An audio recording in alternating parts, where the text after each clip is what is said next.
السلام علیکم ناظرین، خبر کی اصل خبر کے ساتھ سمیر قریشی آپ کی خدمت میں حاضر ہے۔ افغانستان اور پاکستان کے جو معاملات چل رہے ہیں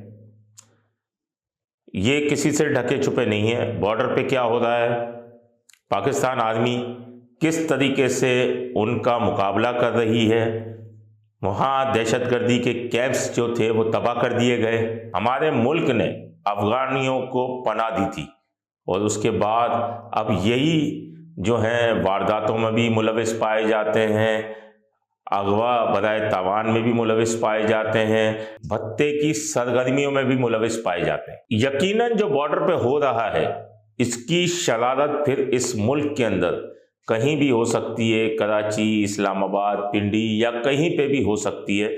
تو اس کے لیے یقیناً ہماری سیکیورٹی فورسز، پولیس اور دیگر حساس ادارے یقیناً الرٹ ہوں گے کہ کوئی بھی وہ شرارت کر سکتے ہیں، کیونکہ سوسائڈ بامبنگ جو ہمیشہ ہوتی رہی ہے اس میں افغانی اور کالعدم تنظیم والے جو ہیں ملوث رہے ہیں، جو کہ بھارتی اسپانسرڈ جو دہشت گرد ہیں یہ افغانستان کا ہی سہارا لیتے تھے اور وہیں سے یہاں دہشت گردی کرتے تھے۔ ان کے کئی بیس جو تھے دہشت گردوں کے وہ پاکستان آرمی نے تباہ کر دیے ہیں۔ اب کراچی میں بھی افغانیوں کے خلاف آپریشن شروع کر دیا گیا ہے۔ الآصف اسکوائر، افغان بستی، جنت گل ٹاؤن، یہاں پر آپریشن کیا ہے پولیس اور رینجرز حساس اداروں کے ساتھ مل کے، اور وہاں سے 200 کے قریب گھر چیک کیے، 350 کے قریب جو ہے وہ لوگوں کا ریکارڈ لیا، جس میں سب سے بڑی ایک منشیات فروش تھی بدامہ، اسے گرفتار کر کے اس سے آئس، کرسٹل، چرس وغیرہ برآمد بھی کی ہے۔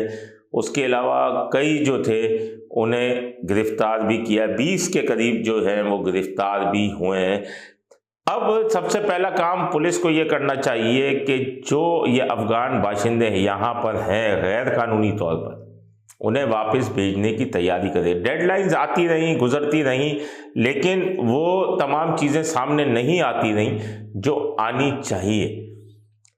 یہاں اس کراچی شہر میں تھانوں کے پاس ریکارڈ ہوگا، یقیناً نیشنل ایکشن پلان تھا کہ افغانیوں کو گھر دے گا یا دلائے گا، ان کے تمام ریکارڈز موجود ہیں۔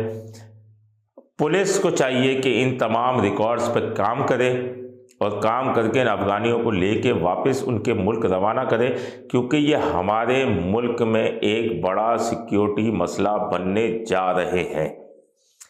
تو اب باقی تو سیکیورٹی فورسز اور پولیس کا کام ہے کہ کیا کرنا ہے، لیکن اس پر کام کرنا ضروری ہے، کیونکہ جب بارڈر کے اوپر ایک جنگ چھڑ گئی ہے تو کوئی بھی شرارت اس ملک میں ہو سکتی ہے، اور اس شرارت کے اندر بہت بڑا نقصان بھی ہو سکتا ہے۔ اس شرارت کو روکنا ہوگا۔ اپنے ہوسٹ سمیر قریشی کو اجازت دیجیے۔ اللہ نگہبان۔ Z110 نیوز، خبر کی اصل خبر۔